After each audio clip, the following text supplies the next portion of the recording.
topic we're going to cover today is water quality when it comes to spraying. So some things that we want to discuss and talk about today are source, so whether you're getting your water from the well or from the city, hardness versus softness, and then also pH.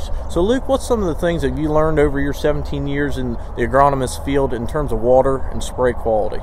So when we think about herbicide labels, most all herbicide labels are calling for some sort of AMS source, and they're considering that we have a lot of hard sources of water. So Jared talked about multiple sources. If you're getting it from the city, it's already been softened. If you're getting it from maybe it's rooftops and you're collecting downspout water, it's been softened.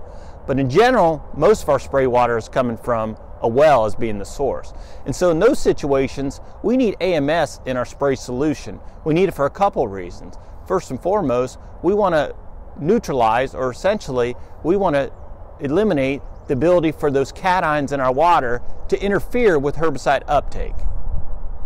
Secondly, we want to think about how do we lower that pH so that we can minimize the compounds that are created when we have cations like calcium, magnesium in our water that prevent products like glyphosate intake into the plant and getting that toxic level or that level into the plant in which we know we're going to get effective kill of the existing weeds.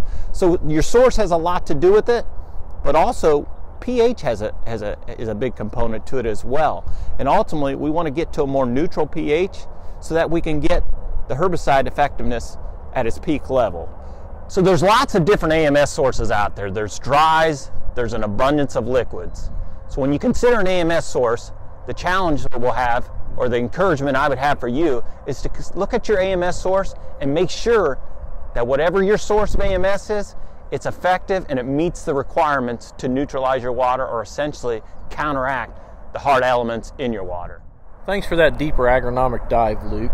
So we're going to take this one step further in PFR. So we've actually got 2 studies devoted to multi-location sites this year on both corn and beans, where it's a water conditioning study. So to kind of lay out how we're going to perform this, we've got handheld portable pH readers that we're going to test our source of water at those sites, and then we're using 2 different products to condition that water. So we're going to use Regulator 3.0 and Choice Weather Master to actually condition the water in those studies to see if this affects the product that we're actually going to spray, which is Versamax All Crop, that we've stamped PFR proven in both corn and beans.